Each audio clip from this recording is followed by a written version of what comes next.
Bien, on va commencer le cours. Alors, avant qu'on commence, s'il vous plaît, merci. On commence le cours, donc rentrée pour les derniers ou les dernières. Et merci. Donc, avant qu'on commence, je vais laisser vos camarades présenter la clinique juridique de Paris 1, qui est une initiative assez, qui n'est pas unique parce que d'autres universités le pratiquent, mais qui est quelque chose d'assez important parce que ça vous permet d'entrer en contact avec la pratique et d'être formé par des professionnels. Donc je vous laisse tout de suite la parole, voilà. Et je vais même être diffusé en direct, donc allez-y monsieur.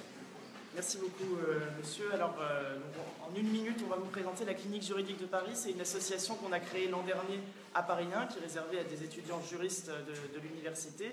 Comme le disait monsieur Mondero, pour à la fois permettre de participer à de l'accès au droit, de permettre à des personnes qui ont des problèmes, des questions juridiques, d'y répondre gratuitement, et en même temps et surtout donner une dimension pratique à notre formation de juriste. Concrètement, comment ça se passe à la clinique? Eh bien, on a une personne, un particulier, une personne morale, qui va venir nous voir avec un problème de droit, une question juridique. Une équipe d'étudiants, de cliniciens, va recevoir cette personne, traiter le cas, et à la fin de ce processus, avec l'aide d'un professionnel du droit, un professeur ou un avocat, on va relire pour assurer une qualité du rendu et assurer cette formation et rendre la solution juridique à la personne qui nous a interrogés. On traite de sujets de domaines du droit très divers. L'année dernière, on a eu une cinquantaine de cas, de très nombreux adhérents, et on vous invite vraiment dès la L3 à venir nous rejoindre. L'année dernière, c'est vrai qu'on manquait peut-être un peu trop de jeunes têtes. Donc vraiment, le droit, c'est avant tout, en tout cas, c'est aussi la pratique. Donc n'hésitez vraiment pas à nous rejoindre. Merci encore, monsieur. Merci beaucoup. Bien, merci. Oui. Je suis désolé. Le site internet est sur le tableau. Si vous voulez adhérer, vous avez toutes les informations dessus et un onglet adhérer pour rejoindre nos cafés d'information. Vous en saurez beaucoup plus. Merci encore. Voilà, le site internet, c'est, pour ceux qui n'ont pas accès au tableau, et je ne vais pas commencer des manœuvres, c'est clinique juridique de Paris, tout attaché.com. clinique juridique de Paris.com. Merci beaucoup. Merci beaucoup. À bientôt. À bientôt.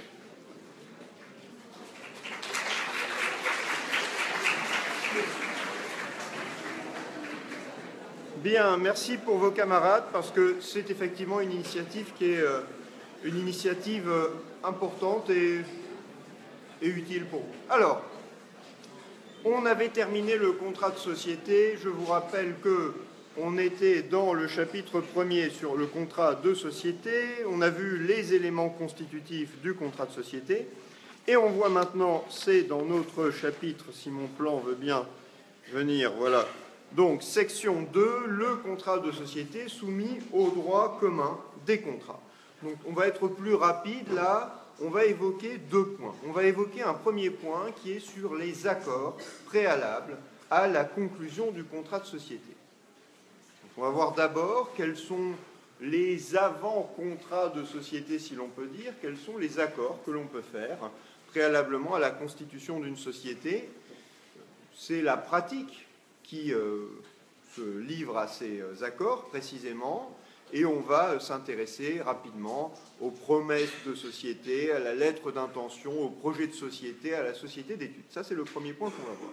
Deuxième point qu'on va voir, on va évoquer le fait que, eh bien, parce que le contrat de société est un contrat, au sens du droit civil, il y a des conditions de validité qui s'appliquent, qui sont les conditions classiques. Alors, classiques, un peu moins aujourd'hui, parce que, comme vous le savez, on a eu une ordonnance du 10 février 2016 qui a réformé le droit des contrats, et cette ordonnance, eh bien, elle a quelque peu modifié les conditions de validité des contrats. Elle a notamment, eh bien, supprimé la notion de cause, ce qui, vous le savez, cause un choc émotionnel à une partie de la doctrine, et donc suppression de la notion de cause et même de la notion d'objet pour les remplacer par le contenu du contrat. Voilà. Je vous rappelle que le but, on l'a vu en droit des contrats, l'objectif de la suppression de la notion de cause, c'est qu'on considère que c'est compliqué. Donc si c'est compliqué, on supprime la notion, on en garde les applications, mais on supprime la notion qui est trop compliquée. Comme ça, c'est plus clair. On s'en sert, mais on ne peut plus lui donner de nom. Non, je plaisante, et voilà. Mais il n'empêche que c'était l'objectif, le but visé, c'était de supprimer une notion trop compliquée. Donc, Premier point qu'on voit, paragraphe 1er, les accords préalables à la conclusion du contrat de société. Comme pour tout contrat, on peut faire des avant-contrats, on peut faire des promesses. Alors, il y a des contrats qui sont moins fréquents que d'autres. On ne fait pas, ça ne me semble pas correspondre à la pratique, beaucoup de promesses unilatérales de société. Si vous levez l'option, alors celui qui a promis le promettant va conclure un contrat de société avec vous. On se dit que c'est un peu bizarre. Pourquoi c'est un peu bizarre? Pourquoi est-ce que le contrat de société ne se prête pas bien à des promesses ou à une promesse unilatérale de société?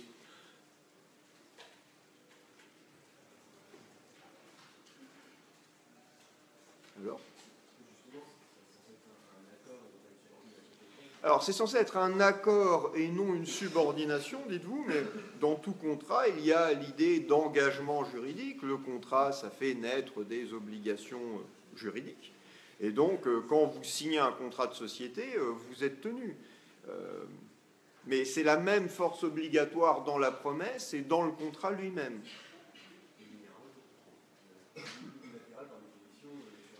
Unilatérale, la promesse peut être unilatérale et donner naissance ensuite à un contrat synallagmatique. Non, en réalité, sans doute, ce qui est plus gênant, ce qui est plus étonnant, et du coup qui fait qu'on pratique moins la promesse unilatérale de société, c'est que si on a l'affectio societatis et qu'on est prêt à conclure le contrat de société, ça fait un peu bizarre de se dire qu'on est retenu, que la Constitution dépend de ce qu'une personne va dire finalement « Ah oui, je lève l'option ou pas ». Bon, on forme le contrat de société ou on ne le forme pas, mais je ne sais pas si on peut congeler l'affectio societatis en disant « Eh bien, moi, je vous consens une promesse unilatérale, je suis prêt à entrer en société avec vous, mais j'attends que vous décidiez, que vous leviez l'option et que vous me disiez si on conclut ou non la société ».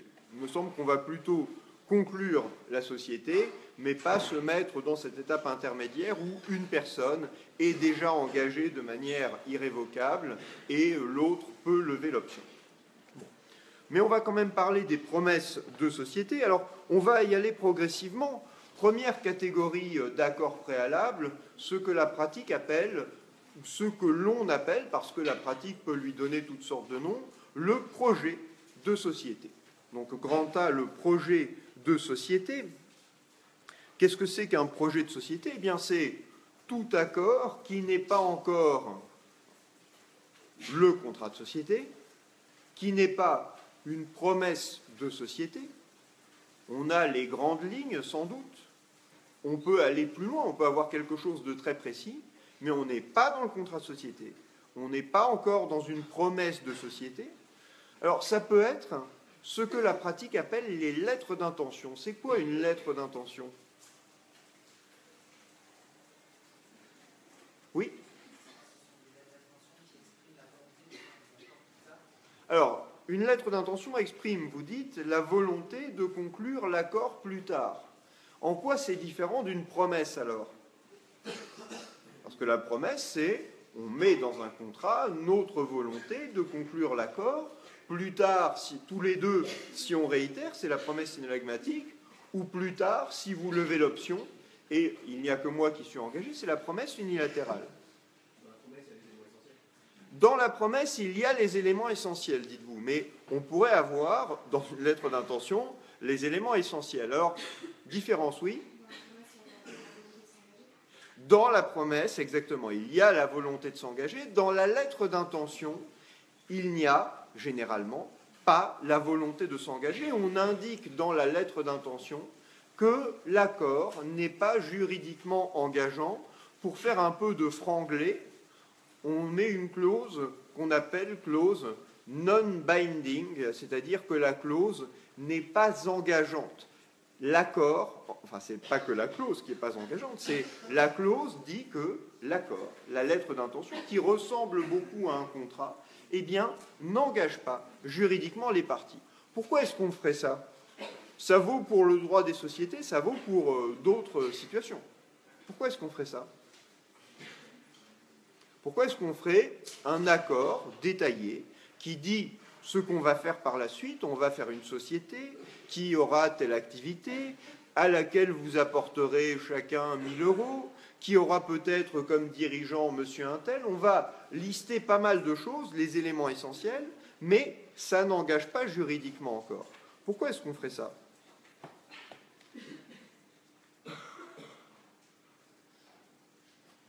Je vous rappelle que, et je le dis aussi à ceux qui nous suivent par Facebook, que vous pouvez répondre, et moi j'utiliserai aussi vos réponses de cette manière. Donc si ce n'est pas l'amphi qui répond, ça peut être des personnes extérieures à l'amphi.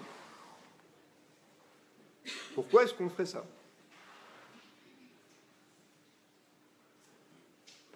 N'allez pas à l'amphi vous laisser dépasser par des gens qui ne sont même pas physiquement là. Oh, il y a plein de réactions négatives. Pour avoir une preuve de l'affectio societatis. Alors, ce n'est pas tant pour avoir une preuve, mais ce que vous dites est assez juste. C'est parce que si on veut être plus sûr de l'affectio societatis des autres, et du fait qu'ils veulent bien conclure un contrat de société avec nous, on a intérêt, c'est vrai, à commencer à détailler notre projet davantage. Plutôt que de découvrir le jour dit que finalement ils ne veulent pas faire de société avec nous, on a intérêt à détailler le projet dans un accord qui est pas encore le contrat de société, pas encore une promesse, mais on va effectivement détailler pour faire mûrir, pourrait-on dire, l'affectio societatis. Si, quand on veut mettre sur le papier notre projet, quelqu'un se rend compte que finalement il n'est pas prêt à venir dans notre société, eh bien, cette personne verra qu'elle n'a pas l'affectio societatis, et à ce moment-là, eh bien, ça aura été utile parce qu'on aura vu que notre société n'avait pas vraiment d'avenir, ou pas avec cette personne. Quelqu'un répond, pour sécuriser la phase précontractuelle. C'est juste, c'est aussi pour sécuriser, mais pourquoi est-ce que ça ne sécurise pas complètement la lettre d'intention ? On l'a dit, il n'y a pas de valeur d'engagement juridique, mais quand même, on se dit, alors ça ne vaut pas comme un contrat. Quelqu'un dit aussi de manière juste, la lettre d'intention permet de fixer un cadre de négociation et d'organisation. Ça, on en reparlera, c'est plutôt pour les cessions. Quand on fait une cession de part ou d'action, on va encadrer souvent le processus préalable à la cession par une lettre d'intention. J'y reviendrai un peu plus tard. Mais pour le moment, pour la constitution d'une société, on comprend que ça va servir à mettre sur le papier notre projet. Je reprends votre idée qui est très juste, à faire mûrir l'affectio societatis. Et de cette manière, on va pouvoir aussi engager les parties, parce que oui, vous signez un document qui dit que vous n'êtes pas tenu contractuellement, mais pas tenu contractuellement, déjà, ça ne veut pas dire pas tenu du tout. Alors, si vous dites pas tenu juridiquement, a priori, ça veut dire que vous n'êtes tenu que quoi ? Moralement. Mais on sait que même tenu simplement moralement, eh bien, il y a des décisions de justice qui vont, on l'avait vu en droit des contrats avec ceux qui suivent cette matière avec moi, qu'il y a des décisions qui vont reconnaître, il y a un arrêt de la Cour de cassation du 23 janvier 2007 qui reconnaît qu'un engagement, même simplement moral, peut générer un engagement juridique. Donc déjà, il faut que le juge suive. Et puis, même si on a écrit que l'engagement n'est pas juridiquement contraignant, eh bien, on peut comprendre que les uns et les autres vont hésiter à signer un accord, même s'il y a écrit « ça n'est pas juridiquement contraignant », personne n'est à l'aise avec l'idée de signer quelque chose en considérant que « ah oui, mais moralement, ça ne vaut rien, donc je pourrais en sortir quand je voudrais ».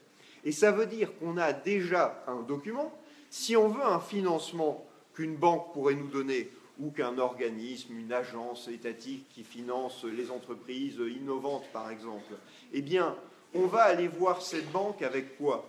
On est mieux quand même avec une lettre d'intention qu'avec, vous savez, on a commencé des négociations avec eux, le projet, ça marche du tonnerre.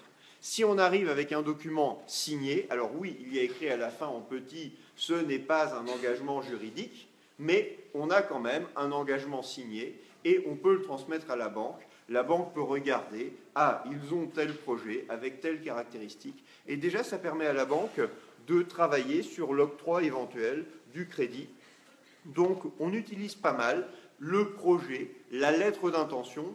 Là, on reste encore dans le non juridiquement contraignant, même si projet, ce n'est pas un terme juridique. Vous pourriez avoir un projet de société qui serait déjà le contrat de société. Vous pourriez aussi avoir des personnes qui vont faire un projet de société. Je prends un exemple simple. Je fais avec vous un projet de société pour assurer des cours aux étudiants. Je commence à recruter un certain nombre d'enseignants. Ces enseignants commencent à donner des cours. Nous encaissons de l'argent. Nous commençons à partager entre nous les recettes, les bénéfices de la société. Qu'est-ce qu'on est en train de faire? Est-ce qu'on est toujours dans le projet? On n'a jamais signé de statut.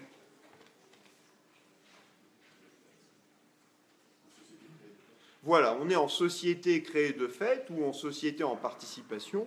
On y revient dans pas très longtemps, mais voilà, si on commence à exécuter notre projet, à exécuter finalement le contrat de société, eh bien, on est déjà dans une société qui est une société en participation ou créée de fait. Bien. Donc, projet de société, c'est une première chose. En principe, on peut abandonner le projet de société. Où est-ce qu'on pourrait trouver une limite à cette idée qu'on peut abandonner librement le projet de société? Monsieur?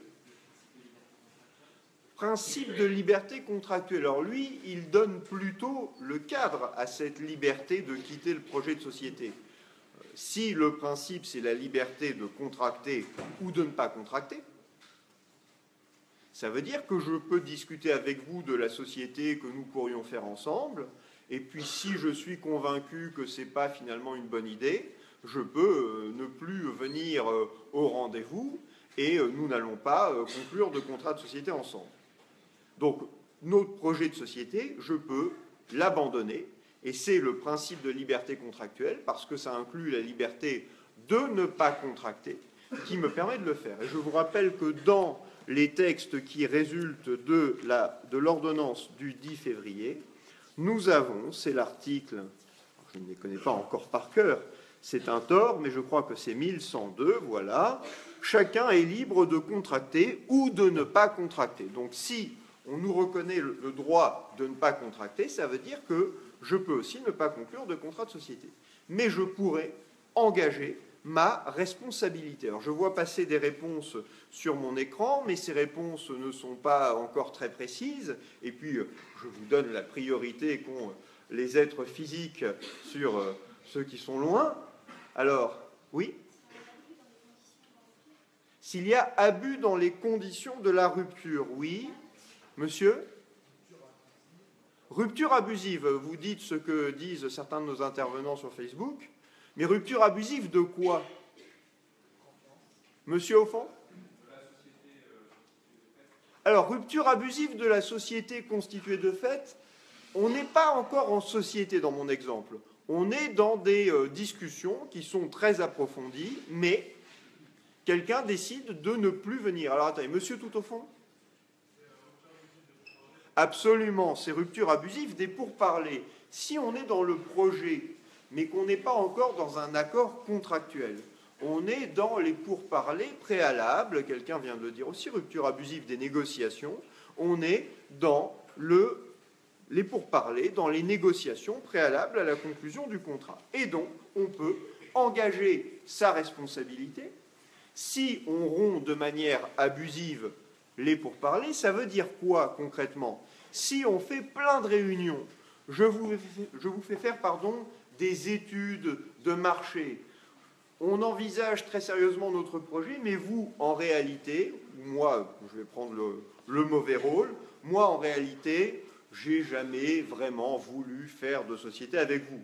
Pourquoi est-ce que je viens aux réunions? Parce que peut-être ça m'amuse, ça me fait sortir, on fait des rendez-vous, on voit des experts, on rencontre des banques qui pourraient financer notre société. Mais moi, si j'y réfléchis, je n'ai pas du tout l'envie de faire une société, j'ai d'autres choses à faire. Et donc, je fais des pourparlers avec vous sans raison valable. Eh bien, cette prolongation abusive des pourparlers, ou cette initiative abusive, puis prolongation abusive des pourparlers, c'est un cas où on peut engager sa responsabilité. Et ça, maintenant, c'est réglementé par le Code civil. C'est réglementé. Alors, on ne nous définit pas ce qu'est la faute, mais on nous définit ce qui se passe quand on rompt abusivement ou quand on poursuit abusivement des pourparlers. C'est l'article 1112 nouveau du Code civil qui est applicable à compter du 1er octobre prochain, mais c'est à peu près la jurisprudence, c'est même la jurisprudence.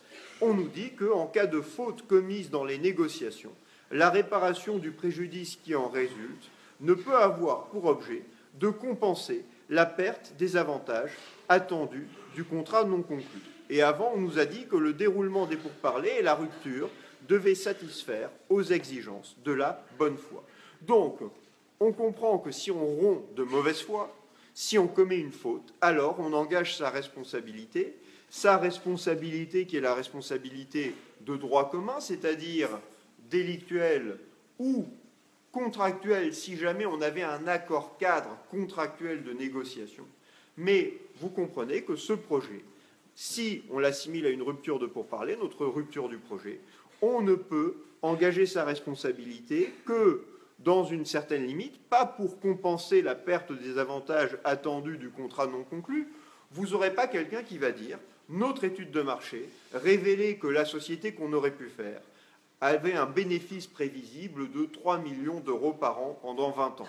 Eh bien, moi, je vous demande une fraction de ce bénéfice attendu, parce que c'est la perte de chance du bénéfice qu'aurait rapporté notre société. » Non, le préjudice réparable, ça va être essentiellement les différents frais de négociation, les frais de rapport, d'expertise, d'études de marché qui ont finalement servi à rien. C'est clair pour tout le monde ou pas? Là, on est dans le projet. Oui, alors, je le dis pour ceux qui me voient à l'écran faire face à un silence, tout le monde est souriant, enthousiaste et répond oui, mais très poliment parce que... Voilà, bien. Non, plus sérieusement, c'est clair? Ce qui n'est pas clair, mais c'est clair que ce n'est pas clair, c'est que projet de société, ça peut viser un très grand nombre de situations différentes. Il faut aller voir ce que les personnes qui ont rédigé le projet ont voulu. Le titre, l'intitulé du projet peut être trompeur. Vous avez beaucoup d'avocats qui parlent de protocole d'accord. Mais protocole d'accord, on peut avoir plein d'autres noms. On peut indiquer projet d'entreprise ou accord préalable. Enfin, on peut avoir plein de choses. Et peut-être que accord préalable, quand vous allez le regarder, eh bien, vous verrez que finalement, il y a marqué que ça n'engage pas juridiquement les parties. Donc, il y a peut-être marqué accord préalable. Il y a peut-être des articles 1er, 2, 3, 4, 5, 6 comme dans un vrai contrat. Mais ça n'est pas un contrat qui produit, enfin un contrat au sens contrat qui produit des effets juridiques. Ça serait un simple contrat moral. Bien. Alors, donc ça c'était sur le projet de société. Grand B, on va voir la promesse de société, même si, je le répète, ça n'est pas une figure qu'on rencontre extrêmement souvent. On rencontre très souvent des promesses d'acquisition ou des promesses de cession de parts ou d'actions. Bon. Mais des promesses de contrat de société, eh bien, on n'en rencontre pas tant que ça, me semble-t-il, mais si des praticiens nous suivent, ils pourront peut-être démentir ce que je suis en train de dire. En tous les cas, promesse de société, il me semble que c'est une figure qu'on voit assez peu, pour ma part, dans mes échanges avec la pratique. Je n'ai jamais vu beaucoup de promesses de société. Des projets, oui. Des contrats de société, oui. Mais au milieu des promesses, non, ça me semble plus rare. Bien. Si on faisait, ou lorsqu'on fait, parce que ça arrive quand même, lorsqu'on fait une promesse de société, vous comprenez que cette promesse de société, eh bien, elle va suivre, il n'y a pas de texte spécifique à la promesse de société, donc elle va suivre le régime de la promesse du droit civil, du droit des contrats, et vous le savez, ou vous le découvrez maintenant, que la promesse, dans la réforme qui résulte de l'ordonnance du 10 février, elle a vu son régime, la promesse unilatérale, a vu son régime renforcé. On avait vu la fois dernière la différence entre promesse unilatérale et promesse synallagmatique, donc je ne reviens pas là-dessus, mais la promesse unilatérale avait un problème, c'était la fameuse jurisprudence Consort-Cruz, arrêt de la troisième chambre civile de la Cour de cassation du 15 décembre 1993, qui disait que si, avant que le bénéficiaire a levé l'option et donc a dit qu'il voulait que le contrat se forme, le promettant lui disait qu'il rétractait sa promesse, alors même que c'était dans le délai pendant lequel il s'était engagé à maintenir sa promesse, je vous dis que si, dans les 6 mois qui viennent, vous voulez m'acheter ma société, eh bien, moi, je vous promets de vendre, je fais une promesse unilatérale de vente. Si vous levez l'option dans les 6 mois, eh bien, on conclut un contrat de vente. Eh bien, la jurisprudence Consort-Cruz, dans la situation que je viens de donner, si le promettant trouve quelqu'un d'autre qui lui propose un prix plus intéressant et dit « je retire la promesse », la jurisprudence Consort-Cruz avait dit « dans ce cas-là, le bénéficiaire n'a droit qu'à des dommages et intérêts. Il n'a pas droit à la conclusion forcée du contrat promis, du contrat de vente. » Et ça, c'est une jurisprudence qui a été maintenue pendant plus de 20 ans par la Cour de cassation. Pendant longtemps, on se disait « ça n'est que la troisième chambre civile viendra un jour où la chambre commerciale nous donnera une solution différente. » Et puis en 2011, la chambre commerciale s'est prononcée et elle a suivi. C'était un arrêt, j'ai la référence ici, un arrêt du 13 septembre 2011 relatif à une promesse de cession d'actions, numéro de pourvoi 10-19526, donc chambre commerciale 13 septembre 2011, numéro 10-19526. Eh bien, la Cour de cassation, troisième chambre civile et chambre commerciale, venait nous dire que le bénéficiaire de la promesse n'avait pas droit à l'exécution forcée en nature du contrat promis. Et ça, c'est une solution qui a été remise en cause par la réforme issue de l'ordonnance du 10 février 2016. On a un article 1124 nouveau du Code civil qui nous dit que la révocation de la promesse pendant le temps laissé au bénéficiaire pour opter n'empêche pas la formation du contrat promis. La révocation de la promesse pendant le temps laissé au bénéficiaire pour opter n'empêche pas la formation du contrat promis. Ça veut dire que si, pendant la fenêtre qui est laissée au bénéficiaire pour opter, le promettant dit « finalement, je retire ma promesse », alors, différence avec la solution de la jurisprudence Consort-Cruz, maintenant, le bénéficiaire peut dire « non, non, vous retirez rien du tout, moi, j'opte ». Et on avait un délai, vous m'avez laissé un délai de 6 mois. Eh bien, moi, je demande la formation de la vente, et la vente se forme à ce moment-là par rencontre des consentements. Donc, s'il y a des promesses unilatérales de société, s'il en existe, elles bénéficieront de cette jurisprudence, de cette évolution du droit positif issu de l'ordonnance. Et il faut penser que, même pour les promesses qui seraient soumises, donc les promesses conclues avant le 1er octobre 2016, qui ne seraient pas soumises du coup à l'ordonnance du 10 février, il me semble assez probable, on ne peut pas dire ce que vont faire les juges, mais il me semble assez probable que les juges vont remettre en cause leur jurisprudence et appliquer aux promesses même consenties avant le 1er octobre cette solution, parce que ça ne serait pas très cohérent. Ça serait une forme de cohérence, mais ça ne serait pas, me semble-t-il, très opportun en termes de... comment dire cela ? En termes de raison, de caractère raisonnable de notre droit, de dire, eh bien, si votre promesse est conclue avant telle date, vous n'avez pas droit à l'exécution forcée en nature. Si elle est conclue après telle date, vous y avez droit. Je pense que la jurisprudence va s'infléchir et va suivre la solution qui est maintenant celle prônée par l'article 1124 du Code civil. Donc, promesse unilatérale, promesse synallagmatique de société.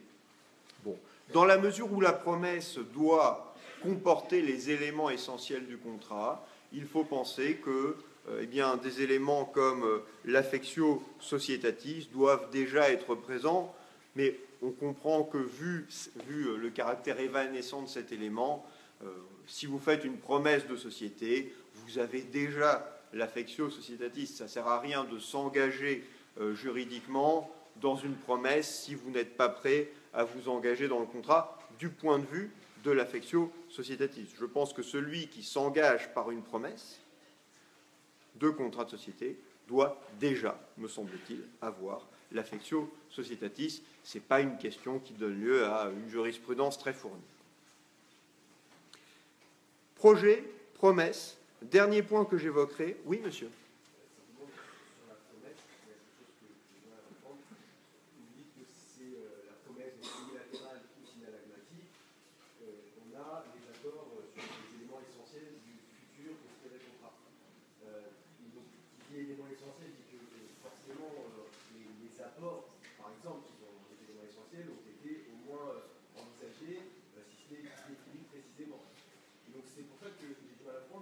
Si on a envisagé les apports qui seront, par exemple, un apport nature, je m'engage à 1 000 euros, je suis plus dans l'obligation de faire, mais l'obligation quasiment de donner. Donc l'obligation forcée peut être naturelle, puisqu'une obligation de... Alors, votre intervention soulève des questions intéressantes. Vous dites, si je fais un apport, si je promets, dans la promesse de société, avant donc la réforme, je faisais une promesse de société où moi je promettais de conclure un contrat de société où j'allais faire un apport en nature, donc j'allais donner quelque chose. Et c'est vrai que on avait cette solution jurisprudence consort-Cruz, on l'expliquait par le fait que c'était les obligations de faire qui posaient problème. Parce qu'une obligation de faire, disait l'article 1142 ancien du Code civil, enfin ancien, qui est encore en vigueur au jour où on parle, mais qui ne le sera plus à compter du 1er octobre, parce que cet article, eh bien, vous dit que, en cas d'inexécution d'une obligation de faire ou ne pas faire, cette inexécution se résout en dommages-intérêts, eh bien, on a envie de dire, si l'obligation qui nous intéresse, c'est une obligation non pas de faire ou de ne pas faire, mais de donner, par exemple de transférer un bien, eh bien, on n'a plus ce problème. Mais en réalité, l'explication de la jurisprudence consort-Cruz qui concernait un contrat de vente. Donc, un contrat où l'obligation, c'est bien une obligation de donner, de transférer la propriété d'un bien. Pourquoi est-ce qu'on passait par l'obligation de faire? Parce que, eh bien, l'obligation que prend le promettant, c'est pas de transférer la propriété du bien lorsqu'il vendra le bien. C'est quoi l'obligation du promettant? Et c'est une obligation de faire. Oui? Voilà, c'est l'obligation, c'est un peu artificiel, peut-on penser, mais c'est l'obligation de conclure le contrat. La promesse est un contrat qui a pour objet la conclusion d'un autre contrat, peu importe que l'autre contrat donne lui naissance à une obligation de donner, mais on avait expliqué comme ça cette solution. L'idée, c'est que l'objet de la promesse, c'est conclure un autre contrat, donc une obligation de faire. Mais je suis d'accord avec vous sur un point, c'est qu'il faut indiquer dans la promesse, qui doit comporter les éléments essentiels du contrat promis, ce à quoi on s'engage, les éléments essentiels, c'est certainement l'apport, et on doit déjà indiquer dans la promesse quels seront les apports des uns et des autres. Si on a fait un contrat, même si on l'a appelé promesse, où on a promis de faire un apport de quelque chose à la société, vous comprenez qu'on a un engagement qui n'est pas suffisamment précis, et donc on n'a pas véritablement d'engagement juridique. D'accord? Bien. Donc, on continue sur, après le projet de société, grand A, la promesse de société, grand B, grand C, la société d'études. La société d'études, c'est une pratique que l'on rencontre parfois, qui consiste à créer une société qui va procéder à de la prospection, à des études, avant que l'on commence l'exploitation de l'entreprise proprement dite. On fait une société pour explorer le marché, pour prendre des contacts, pour voir si c'est intéressant de constituer une entreprise dans tel secteur. Et donc on peut avoir deux sociétés distinctes, une société d'études, puis une société d'exploitation. Si la société d'études revient avec des informations et des contacts intéressants, on va se dire, eh bien, faisons une société pour faire l'activité proprement dite. Mais on peut aussi avoir une situation où la société d'études devient la société d'exploitation. Est-ce que, dans son objet, elle avait à la fois l'étude et l'exploitation proprement dite? Est-ce qu'elle se transforme? Est-ce qu'elle change de forme? Est-ce qu'elle modifie en profondeur ses statuts? Bon. Tout est concevable. Donc vous pouvez avoir une société, enfin deux sociétés distinctes, ou une société d'études qui devient la société d'exploitation. Vous pourriez aussi avoir un autre groupement qui est un GIE, groupement d'intérêt économique. On aura l'occasion de l'étudier. Eh bien, vous pourriez avoir un GIE qui sert de, entre guillemets, société d'études. Pourquoi entre guillemets? Parce que ce n'est pas une société proprement dite, mais il va faciliter l'activité de ses membres et il pourrait réaliser cette activité d'études avant que les membres décident de constituer une société proprement dite. Il va faire les études de marché, etc., etc. Et de cette manière, vous allez avoir une phase préalable à la constitution de la société, avec une vraie société ou un GIE qui se constitue, mais ça n'est pas encore la société proprement dite, la société d'exploitation. Tout va bien? Bien. Ça, c'était donc la première partie, c'est un paragraphe premier dans mon plan de cours sur les accords préalables à la conclusion du contrat de société. Maintenant, paragraphe 2, on va voir les conditions de validité qui résultent du droit commun des contrats.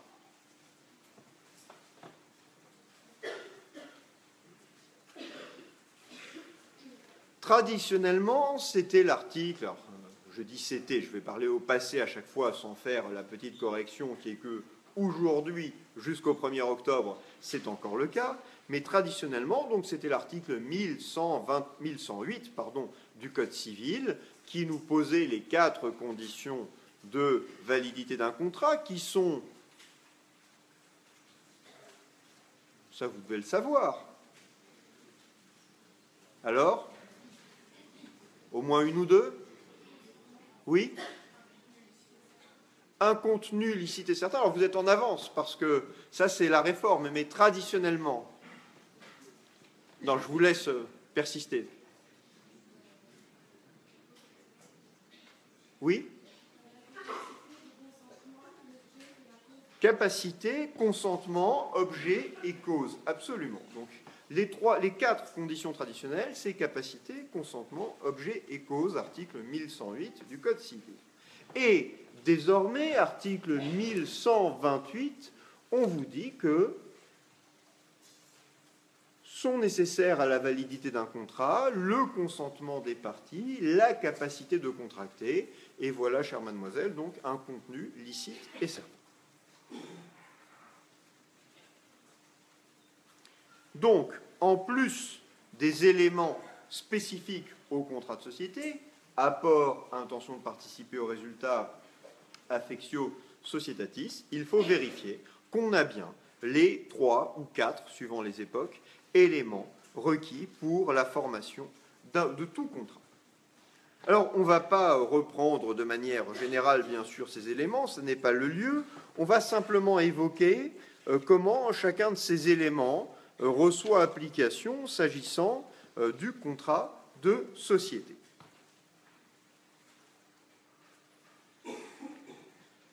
Premier élément, grand A, qui me semble le plus important, parce que quand on parle d'un contrat, on parle bien de consentir à un contrat, c'est précisément le consentement des associés.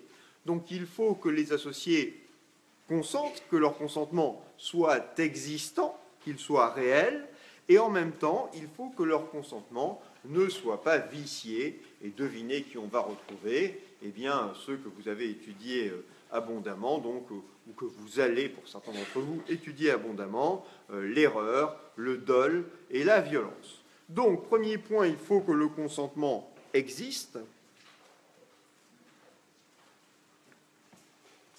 faut qu'à un moment donné, l'associé ait conscience qu'il est en train de conclure un contrat de société et qu'il ait connaissance des éléments de ce contrat de société. Vous comprenez que quand on a dit qu'il y avait nécessité de l'affectio societatis, cela ajoute à l'idée que le consentement doit être un consentement sérieux. Voilà, il faut vraiment un état d'esprit particulier, ça ajoute au consentement que l'on requiert pour tout contrat, et vous vous rappelez que c'est une des critiques qui sont formulées contre la notion d'affectio societatis, c'est qu'on a dit, mais finalement, ça n'est que le consentement au contrat de société, comme on consent à tout autre contrat. Consentement existant. Et deuxième point, consentement non vicié.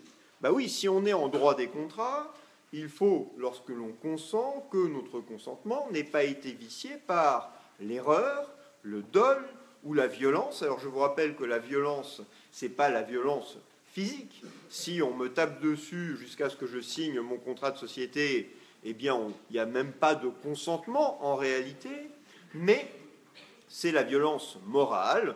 On ne fait que me menacer, ou mes proches. Si vous ne vous associez pas avec nous, eh bien, vous allez voir ce qui va arriver à votre famille. Alors, on peut se dire, mais c'est bizarre, mais non, on peut tout à fait avoir quelqu'un, imaginons un entrepreneur, qui n'a pas envie de s'associer particulièrement avec quelqu'un, et puis il va rencontrer des bandits quelconques qui vont lui dire, mais nous, on va faire un apport en industrie de protection.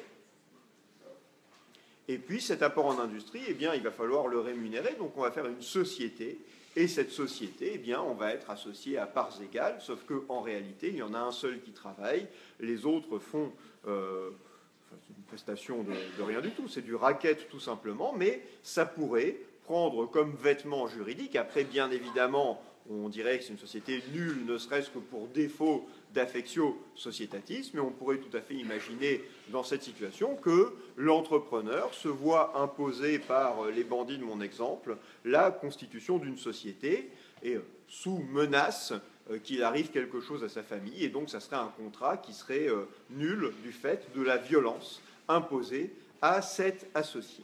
Donc premier point, la violence, mais je commence par le moins courant.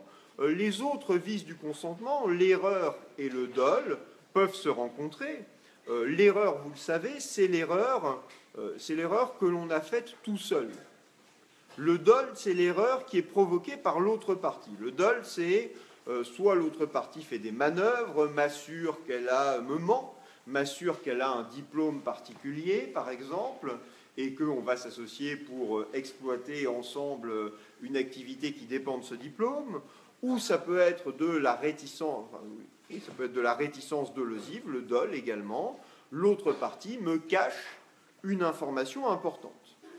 Par exemple, je vous rencontre, vous êtes quelqu'un d'absolument charmant, merveilleux, visiblement vous avez beaucoup de connexions dans un milieu professionnel donné, sauf que vous ne me révélez pas qu'en réalité vous avez été condamné très lourdement pour une vaste escroquerie, et oui, vous avez encore quelques amis dans ce milieu professionnel, mais dès que j'arrive main dans la main avec vous à un rendez-vous professionnel, on se dit « Ah non, revoilà le bandit et son ami », et le résultat, c'est que la société que je croyais avoir fait avec vous pour réussir de manière merveilleuse, eh bien cette société n'a aucune chance de réussir, et ça, peut-être que mon partenaire aurait dû me le dire. Ça pourrait être une réticence dolosive. Et puis, sinon, il y a l'erreur au sens strict. L'erreur, c'est l'erreur où je me trompe tout seul, c'est-à-dire que je fais avec vous un contrat de société, mais je crois certaines choses qui ne correspondent pas à la réalité. Alors, ça peut être l'erreur sur la personne, je crois que vous avez telle qualité et vous ne l'avez pas. Ça peut être l'erreur qu'on appelle erreur obstacle, je crois qu'on fait un contrat d'un certain type et on fait un contrat d'un autre type. Je crois qu'on va faire une SARL à responsabilité limitée, donc, et en réalité, vous voulez faire une société en non collectif avec une responsabilité très lourde qui pèse sur les associés. Et puis, il y a aussi l'erreur sur les qualités. Alors, Maintenant, la formule du nouvel article 1132 du Code civil, c'est l'erreur sur les qualités essentielles. On parlait avant de l'erreur sur les qualités substantielles. Ça pourrait être, par exemple, une erreur qui porte sur un apport. Je suis persuadé que l'apport que vous faites a telle et telle caractéristique. En réalité, ça n'est pas le cas. Et il serait concevable que je demande la nullité du contrat pour erreur.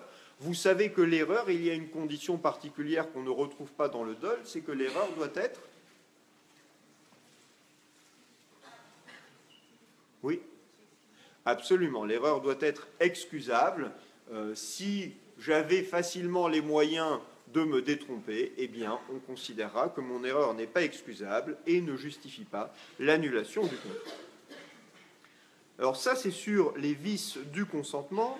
Je précise simplement que vous avez, sur ces vices du consentement, vous avez une règle restrictive qui est apportée par l'article L235-1 du Code de commerce.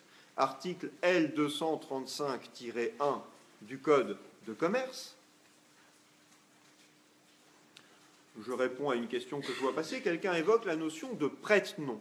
La notion de prête-nom, alors c'est une notion qui est assez complexe, ou du moins qui soulève des questions assez complexes, mais je profite de cette occasion, de cette idée qui m'est glissée.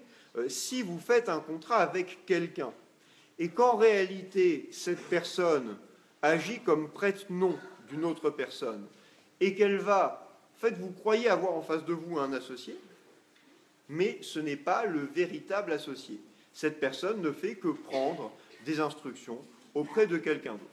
Eh bien, je ne crois pas que ça ait été jugé, mais on pourrait envisager l'idée qu'il y a eu erreur de votre part, parce que vous pensiez faire un contrat avec telle personne, et en réalité, derrière, c'est quelqu'un d'autre, et la personne que vous aviez en face de vous, surtout dans une société de personnes, n'a pas la personnalité qui était celle que vous attendiez. Donc c'est une... Voilà, merci pour cette idée, mais qui soulève plein de questions assez compliquées. En tous les cas, je reviens un instant à mon L235-1 du Code de commerce.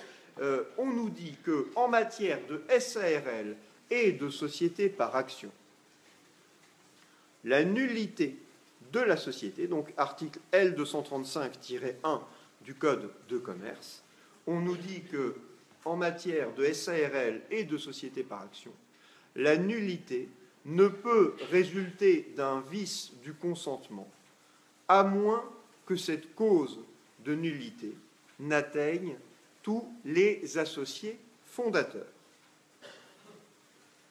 Ça veut dire que pour annuler pour erreur une SARL ou une société par action, il faudrait que tous les associés fondateurs se soient trompés. Il me semble qu'en cas de dol ou de réticence dolosive, ça doit s'interpréter comme si l'un a trompé les autres, ça serait tous sauf celui qui a mis en œuvre la manœuvre dolosive ou qui n'a pas révélé l'information qu'il aurait dû révéler. Mais donc vous avez cette règle, règle qui a pour origine la directive du 9 mars 1968, devenue directive du 15 septembre 2009, donc directive européenne sur le droit des sociétés, qui vise à restreindre les hypothèses dans lesquelles on va annuler une société. Et pour les SARL et les sociétés par action, qui sont précisément visées par cette directive, eh bien vous comprenez qu'il n'est pas possible qu'un seul associé dise « Ah mais moi, je me suis trompé, donc le contrat de société est nul, donc la société doit disparaître ». On vous demande que le vice atteigne tous les associés fondateurs. Donc tout le monde doit s'être trompé, ou tout le monde doit avoir été victime de la violence, ou tout le monde doit avoir été trompé par le dol, sous réserve de ce que j'ai indiqué juste avant. Il me semble que si c'est un associé qui trompe les autres, ou qui exerce une violence sur les autres, il me semble qu'à ce moment-là, la condition est remplie si tous les autres associés ont été trompés ou ont été victimes de violence. Bien, ça c'était sur le consentement. Maintenant, passons à la deuxième condition, donc grand B, la capacité des associés. Si vous faites un contrat de société avec des personnes qui n'ont pas la capacité de s'engager,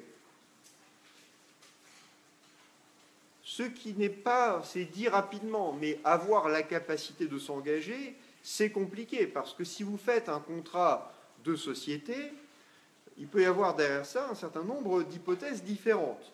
Si je fais un contrat de société en non collectif, qui est une société qui donne à chaque associé la qualité de commerçant, ça veut dire qu'il ne faut pas simplement la capacité pour conclure un acte juridique, le contrat de société, il faut la capacité pour pouvoir être commerçant. Et on nous dit, par exemple, l'article L121-2 du Code de commerce, qu'un mineur non émancipé ne peut pas être commerçant. Ça veut dire qu'un mineur non émancipé ne peut pas conclure un contrat de société en non collectif, même s'il a des autorisations particulières de ses représentants légaux, parce que précisément, il ne peut pas être commerçant, donc il ne peut pas du tout être associé d'une telle société. Attention, même des sociétés où l'incapable, qu'il soit mineur ou qu'il soit un majeur protégé, même des sociétés où il ne faut pas la qualité de commerçant, eh bien, si vous faites un apport en nature, il vous faut la capacité à disposer de votre bien. Un apport en numéraire, il faudrait d'ailleurs la capacité à disposer de la somme d'argent concernée. Mais ça va être plus sensible sur l'apport en nature, apport d'un immeuble, apport d'un fonds de commerce. Pour ces biens de grande valeur, vous avez des règles protectrices des incapables, et ces règles, eh bien, il va falloir les respecter. Donc il faudra s'assurer que celui qui conclut un contrat de société en faisant un tel apport, eh bien, qu'on a bien respecté les règles de protection de ces incapables. Donc la capacité, c'est un deuxième point. Troisième point que l'on va voir, c'est l'objet. Et on va le voir sous deux aspects, parce qu'on va le voir sous l'aspect vraiment objet de l'obligation, objet du contrat. Oui, je sais, vous allez dire, il n'est pas à jour de l'ordonnance du 10 février 2016. Je suis à jour de cette ordonnance, puisque la notion de contenu du contrat, en réalité, nous ne nous voilons pas la face, elle garde encore une notion d'objet, à quoi s'engagent les parties, à quoi correspond l'opération contractuelle, et donc on a encore objet de l'obligation et objet du contrat, et la notion de cause qu'on a fait disparaître parce que c'était compliqué. Voilà, pour la première fois d'ailleurs, je peux le faire en direct devant un écran. Cette blague très mauvaise, alors, que j'ai faite par écrit, que vous avez déjà entendue, c'est quoi la blague nulle sur la cause? On vous l'a forcément faite pour ceux qui ont déjà eu un enseignement en droit des contrats. Pardon? Une disparition sans cause. Alors, c'est une autre blague mauvaise, mais ce n'est pas celle-là que je pensais. C'est comme cause toujours. Enfin bon, voilà, on peut faire... Non, mais il y a matière à faire des blagues de juristes particulièrement nulles. Hein. Voilà, il suffit de faire des blagues sur le droit. Ça réduit le public parce que seuls ceux qui connaissent les notions de droit peuvent comprendre la blague. Et en plus, comme ils n'ont pas forcément beaucoup d'humour, vous faites rire vraiment qu'une fraction très réduite de la planète. Mais voilà, c'est pour ça que si vous voulez, le stand-up à base de blagues sur le droit, je pense que c'est une carrière qui malheureusement est assez fermée. Mais bon, après tout, si on veut faire des spectacles devant des salles de 3 personnes, on peut toujours essayer. Voilà. Donc, on reste sérieux, puisqu'on voit que le droit, ça marche avec un public. Voilà. Vous êtes un vaste public, mais parce qu'on reste sérieux. Donc, la blague à laquelle je pensais, c'était « si vous avez compris la cause », et vous allez finir la phrase, c'est que... C'est que vous n'avez pas compris? Non, si vous avez compris la cause, ne faites pas avoir des fous rires comme ça, si vous avez compris la cause, c'est qu'on vous l'a mal expliqué. Oui, non mais... Non, interdit d'applaudir et même interdit de rire, mais on comprend quand même l'idée, c'est que c'est devenu une notion tellement compliquée. Alors, la formule remonte...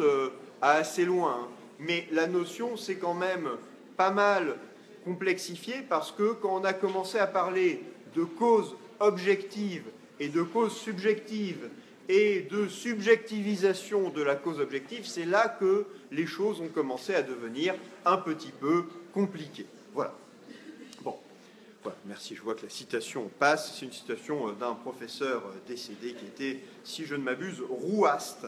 Voilà, donc il faut lui rendre la paternité de cette citation. Et je dis que c'est une mauvaise blague parce que je crois qu'on l'a entendu, on l'a prononcé, pardon, je plaide coupable, des dizaines de fois. En tous les cas, donc, ne serait-ce que pour s'en moquer, en tous les cas, donc, je vais parler d'objet et de cause parce que c'est plus clair, mais vous avez bien compris que dans le droit des contrats qui résulte de l'ordonnance du 10 février, c'est maintenant de contenu du contrat qu'on nous parle, et donc il faut décomposer cette notion pour retrouver les différentes règles qu'il y a, les différentes solutions qui vont demeurer, puisqu'on va toujours parler en réalité de ce qu'il y a dans le contrat ou dans les obligations des parties, et de ce pourquoi on s'engage. Donc on va rester avec nos notions, même si on n'ose plus les appeler comme ça, d'objet et de cause. Et donc, grand C, disais-je, l'objet.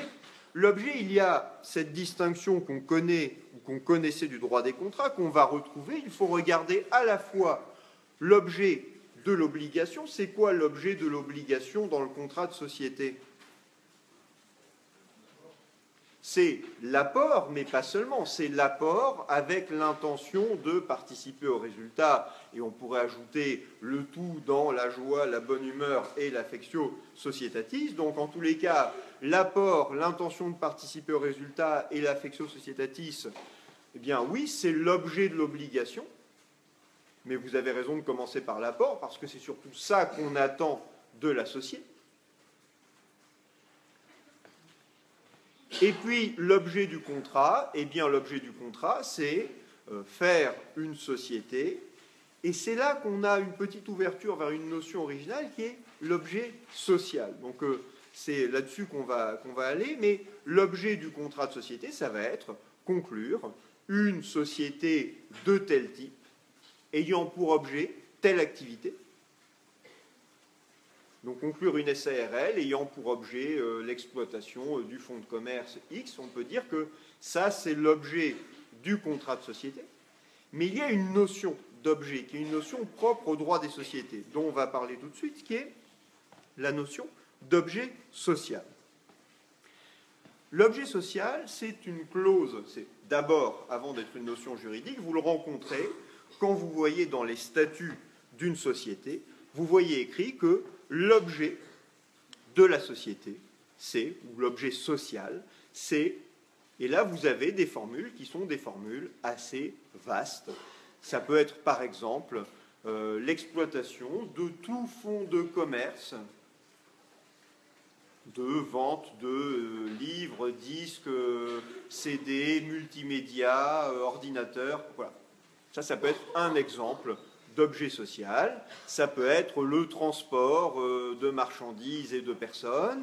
Ça peut être l'exploitation de tel ou tel site industriel. Donc l'objet, c'est l'activité que la société va réaliser. Ce sont les possibilités qu'elle se donne.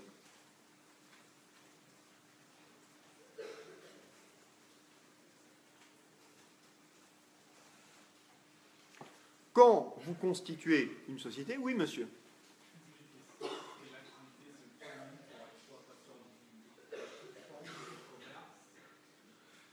J'ai dit que ça pouvait être l'exploitation. Est-ce que ça peut être de toute forme de commerce? Non, j'y viens tout de suite. L'objet ne peut pas être universel. Il ne doit pas être trop général, parce que s'il est trop général, on n'a finalement pas véritablement d'objet.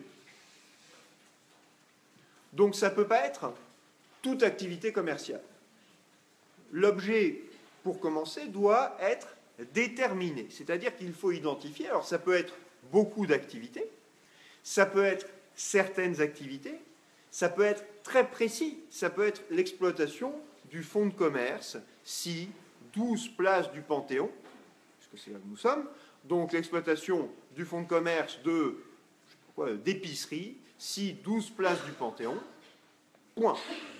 Si on a un objet qui est aussi précis, ça permet de voir tout de suite quelle est l'activité de la société. Ça a un avantage si on est les associés, c'est qu'on est sûr que les dirigeants ne vont pas commencer des activités qu'on n'aurait pas prévues parce qu'on sait que l'activité de la société, c'est l'exploitation d'un fonds de commerce, d'épicerie, point barre.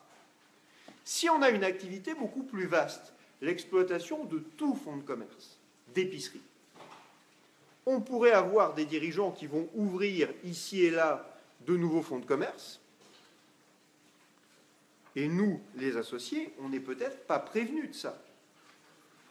On a les moyens de se protéger. On va peut-être mettre dans les statuts une clause qui dit que si le gérant ou le dirigeant, quel qu'il soit, veut ouvrir un nouvel établissement, il doit demander l'autorisation des associés.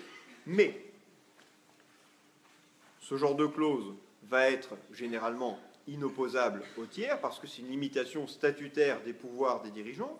Et vous comprenez que si par principe, le dirigeant a tous les pouvoirs pour réaliser l'objet social, eh bien, s'il commence à ouvrir ici et là des fonds de commerce, il ne fera que réaliser l'autorisation qui lui a été donnée par les associés lorsqu'ils ont défini largement l'objet de la société.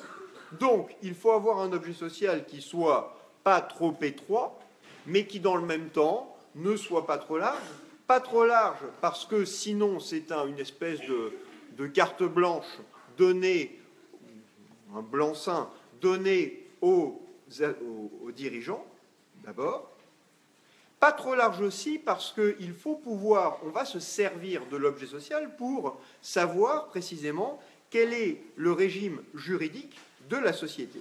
Si vous avez un objet qui est toute activité commerciale, le problème, c'est que certaines activités sont réglementées. Et quand vous allez vouloir faire immatriculer votre société, on va vous dire, mais est-ce que vous avez les autorisations requises pour... Et là, on va vous dérouler une liste extrêmement longue de toutes les activités commerciales réglementées. Et vous n'aurez pas ces autorisations. Ou alors, vous pouvez commencer par recueillir toutes ces autorisations, mais en admettant même que ça soit possible dans la réalité, ça serait absurde. Vous n'allez pas exercer toutes ces activités en même temps.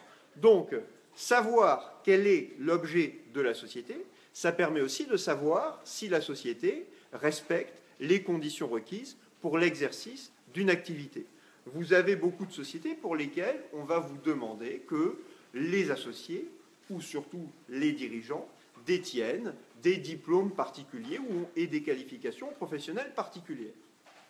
Si vous vous donnez comme objet une activité réglementée et que vous ne remplissez pas les conditions, vous allez vous exposer à différentes sanctions. On va peut-être refuser l'immatriculation de votre société.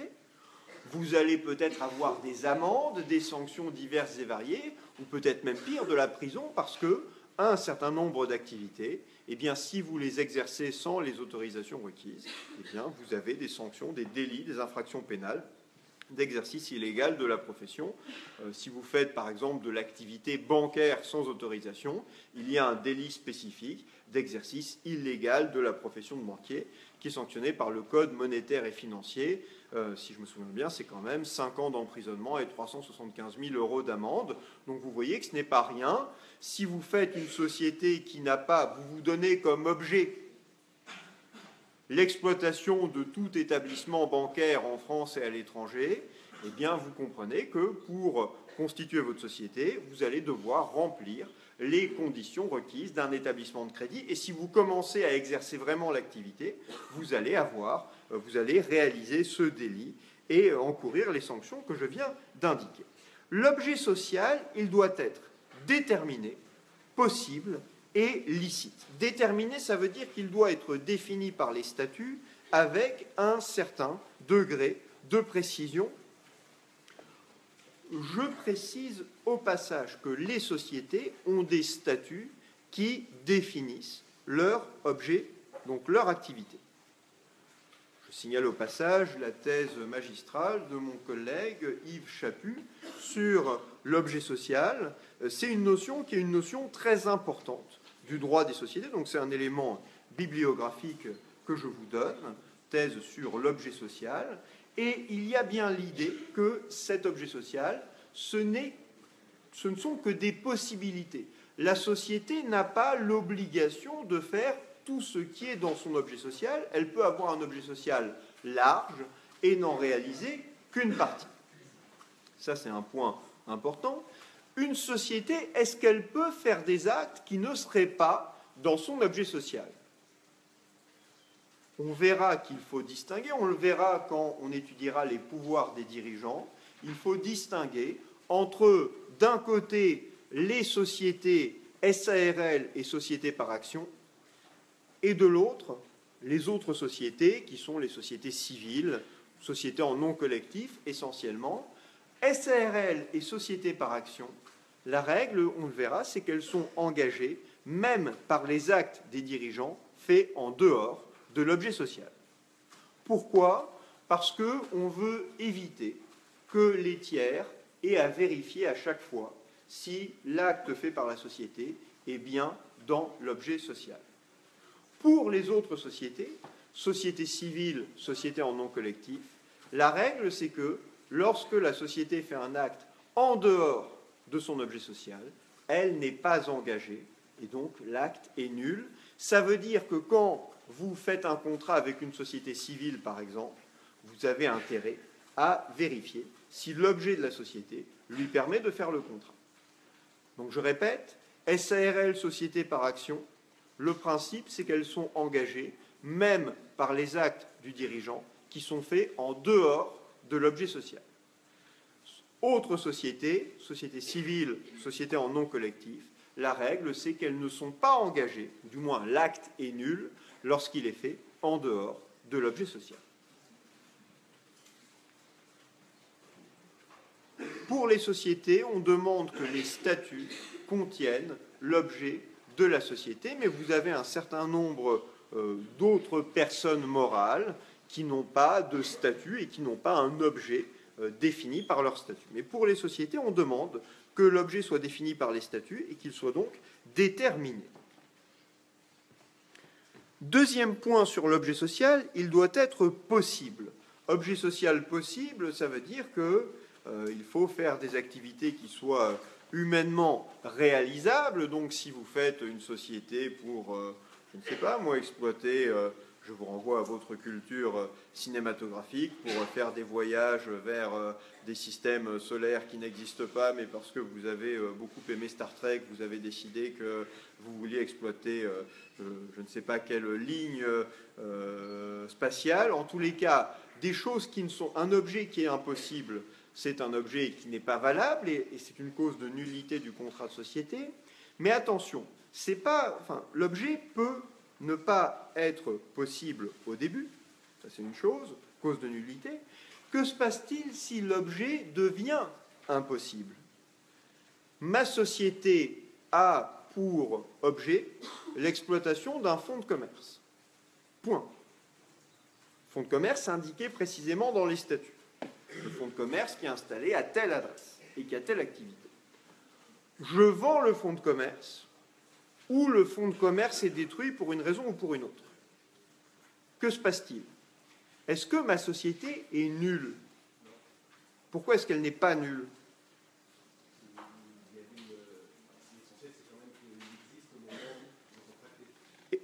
Oui, et la nullité, c'est une condition de validité du contrat. Donc on apprécie cela lors de la conclusion du contrat. Mais vous avez effectivement une règle particulière propre au droit des sociétés que je suis en train de retrouver, qui est, on vous dit, article 1844-7 du Code civil, on vous dit que la société prend fin par 1844-7, deuxièmement, par la réalisation ou l'extinction de son objet. Ça veut dire que si la société s'est donnée pour objet une activité particulière, la construction de tel immeuble, et que l'immeuble est terminé, ou l'extinction de son objet, on ne peut plus réaliser l'activité parce que l'immeuble, je sais pas, le terrain s'est effondré, ou il y a une interdiction absolue de construire à cet endroit, ou dans mon exemple avec le fonds de commerce est vendu ou a disparu, eh bien à ce moment-là, on a une société qui n'est pas nulle, mais on a une société qui est dissoute. Il y a une dissolution de la société. Cela est confirmé par un arrêt de la Chambre commerciale de la Cour de cassation du 30 mars 2016, chambre commerciale de la Cour de cassation, 30 mars 2016, mais ce n'est pas la seule décision qui nous dit cela. Numéro de pourvoi 14-13729, numéro 14-13729. Et donc dissolution de plein droit de la société dont l'objet social, qui était exclusivement cantonné à l'exploitation d'un fonds de commerce, et le fonds de commerce a disparu, l'exploitation a complètement cessé. On vous dit que la société est dissoute de plein droit. Ça veut dire qu'il n'y a même pas besoin d'une décision de justice qui le constate ou d'une décision des associés qui le constate. Si les associés veulent que la société ne soit pas dissoute, ils doivent faire une chose assez simple, ils doivent modifier les statuts pour ajouter, pour élargir l'objet de la société. Dernière observation sur l'objet social, il doit être licite, c'est-à-dire que la société ne peut pas se livrer à des activités qui seraient contraires à l'ordre public. Donc si vous constituez une société pour vendre un bien dont le commerce est interdit, de la drogue par exemple, eh bien votre société a un objet illicite et donc votre société doit être annulée. C'est l'objet social, mais ça, c'est une cause de nullité du contrat de société.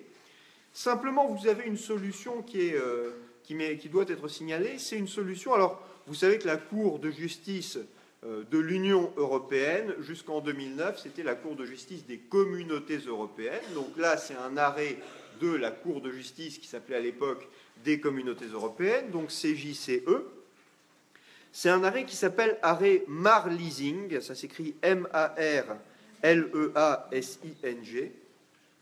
Donc, Cour de justice des communautés européennes, arrêt Marleasing, M-A-R-L-E-A-S-I-N-G, en date du 13 novembre 1990.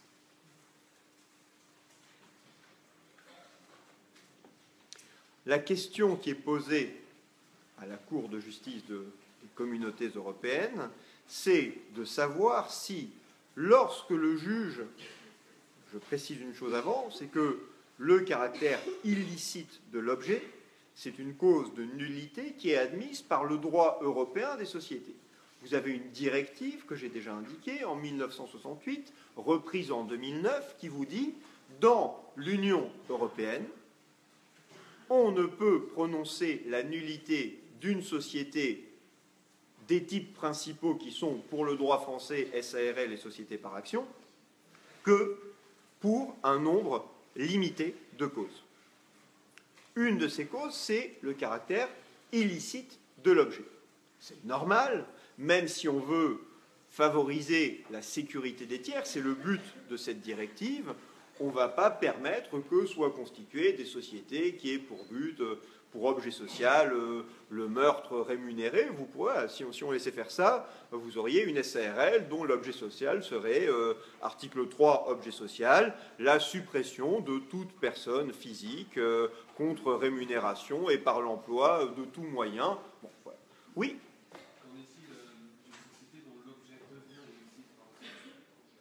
Alors, une société dont l'objet devient illicite, eh bien, c'est une société qui pourrait faire l'objet d'une dissolution.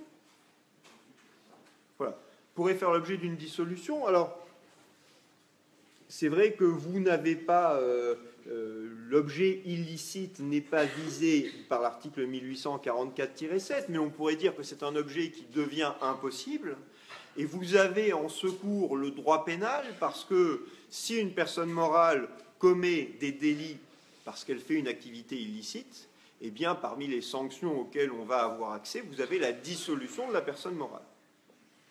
Mais la question donc, qui était posée, c'était quand le juge national, puisqu'un juge espagnol posait la question à la Cour de justice des communautés européennes, quand un juge national apprécie le caractère illicite de l'objet d'une société, est-ce qu'il doit se tenir à la lettre des statuts ou est-ce qu'il doit regarder l'activité que les associés ont véritablement voulu faire? Et vous voyez, monsieur, votre question vient à point parce que c'est à peu près ça en réalité. Vous vous posiez la question, l'objet qui commence licite, mais qui devient illicite. Imaginons une société de transport, elle est constituée de manière licite, et puis on demande des autorisations supplémentaires et la société ne veut pas recueillir ces autorisations. Son activité devient une activité de transport illégale. Elle pourrait faire l'objet de différentes sanctions et de mesures, pourquoi pas, de dissolution. Pour l'arrêt Marleasing, on demandait donc au juge européen de nous dire si, lorsqu'un juge est saisi d'une demande d'annulation d'une société pour illicéité de son objet, est-ce qu'il doit se tenir à la lettre des statuts? Imaginons une société qui a pour objet le commerce de drogue. C'est son activité réelle.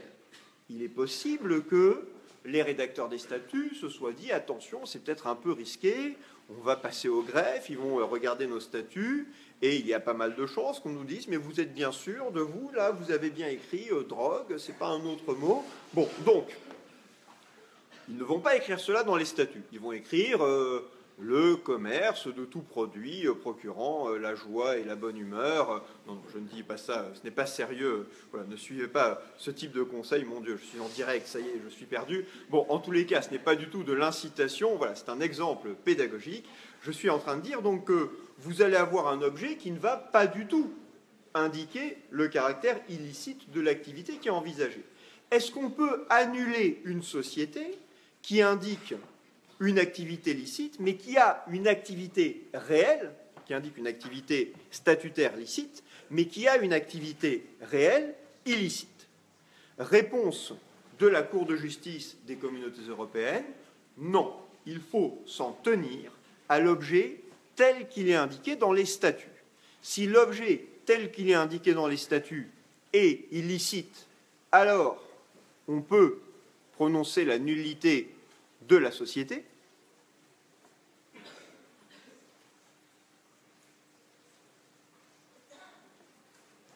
Si en revanche l'objet statutaire est illicite, même si la société a une activité illicite derrière, on ne peut pas, le droit européen s'oppose à ce que l'on prononce la nullité de la société parce qu'on n'est pas dans une des hypothèses autorisées par la directive. Alors on peut se dire, mais c'est absurde, ça veut dire que ce n'est que lorsque on aura mis dans les statuts une activité illicite, qu'on l'aura écrite précisément dans les statuts noir sur blanc, que le juge pourra prononcer la nullité.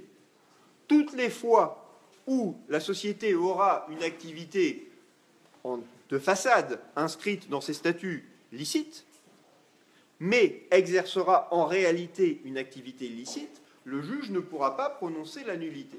Mais en réalité, la solution peut se comprendre. La question qui est posée, c'est quel est le sens, jusqu'où le droit européen des sociétés admet-il qu'on annule un contrat de société? Et la réponse est que c'est une conception restrictive des nullités. Ça ne veut pas dire qu'il n'y a pas plein d'autres sanctions possibles. Vous faites une société qui a une activité statutaire licite, mais qui exerce une activité illicite, il y a plein de sanctions qui vont être applicables. Tout le droit pénal qui s'applique à celui qui exerce l'activité illicite, y compris jusqu'aux mesures de dissolution que j'évoquais, tout ça va pouvoir s'appliquer à la société. Mais si on se demande est-ce que le contrat de société est nul ou est-ce qu'il est valable, la réponse qui est donnée par les juges européens, c'est de dire le contrat n'est pas nul. Dernier point que j'aborde ici, la notion de cause. Alors je répète, la cause qui est un concept qui n'apparaît plus formellement dans le Code civil avec l'ordonnance du 10 février, mais qui rôde puisqu'on garde les principales applications de la notion de cause. Par exemple, on va vous demander dans un contrat synallagmatique de vérifier qu'il y a bien une contrepartie. Eh bien, comment est-ce qu'on apprécie la notion de cause dans le droit des sociétés? On retrouve les idées qu'on avait de cause. Alors, j'ai jamais beaucoup aimé cause objective, subjective, parce que ça oblige à chaque fois à se demander de quoi il est question. Je préfère dire cause de l'obligation, cause du contrat. Cause de l'obligation, lorsque je m'engage à certaines choses dans un contrat de société, qu'est-ce que j'ai en contrepartie? Et la réponse est assez simple. Si je fais un apport et que je l'expose à la contribution aux pertes, eh bien, je dois avoir en contrepartie le droit à une part des bénéfices ou à profiter de l'économie, et je dois avoir un certain nombre d'autres choses, comme le droit, on le verra beaucoup, de participer aux décisions collectives de la société.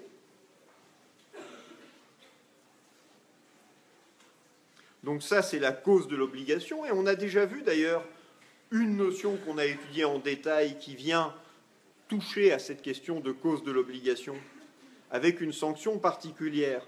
Dans un contrat synallagmatique normal, si je prends un engagement, mais que je n'ai pas de contrepartie, la sanction, c'est la nullité. Dans le contrat de société, on a une règle spéciale.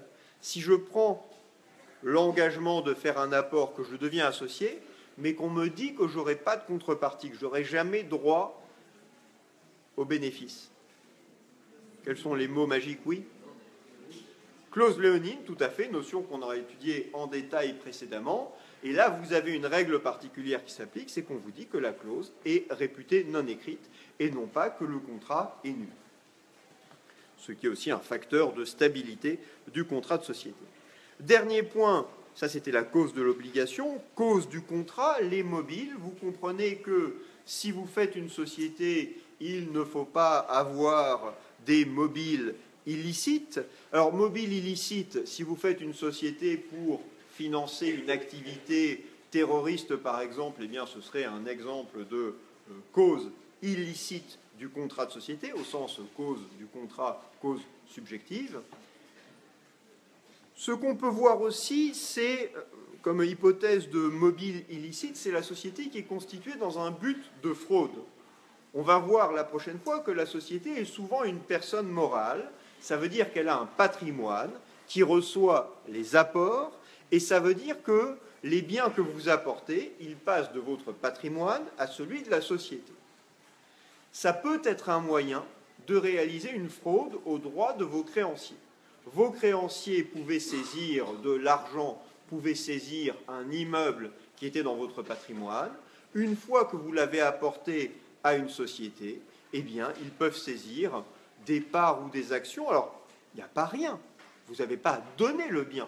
Vous avez reçu une contrepartie qui est des parts ou des actions, mais ça peut être moins intéressant pour le créancier. Il préfère récupérer de l'argent que de récupérer des parts d'une société qui ne l'intéresse pas, qui va essayer éventuellement de vendre et sans y arriver beaucoup, ou qui va devoir dissoudre pour essayer de récupérer les biens que vous aviez apportés. Donc vous comprenez qu'on peut constituer une société dans un but de fraude, et on verra, quand on étudiera plus avant les nullités de société, que ça peut être une cause de nullité des sociétés, avec cette particularité que ce n'est pas une cause expressément prévue par la directive européenne sur les SARL et les sociétés par action, mais on peut se demander, et je crois que c'est la solution, on peut penser que la fraude, c'est un principe général du droit, y compris du droit européen, qui doit permettre de faire annuler une société, puisque la fraude corrompt tout, comme vous le savez, fros omnia corrompit, eh bien ça doit permettre de faire annuler une société, même lorsque le droit européen ne nous dit pas que la fraude est aussi une cause de nullité admissible. On a vu pas mal de choses, chers amis, et on a terminé notre premier chapitre de cours sur le contrat de société demain à 11h30, et ça vaut pour vous également ici, donc 11h30, heure de Paris. Nous abordons le chapitre 2 sur la société personne morale. Oui, heure de Paris pour vous aussi. Merci.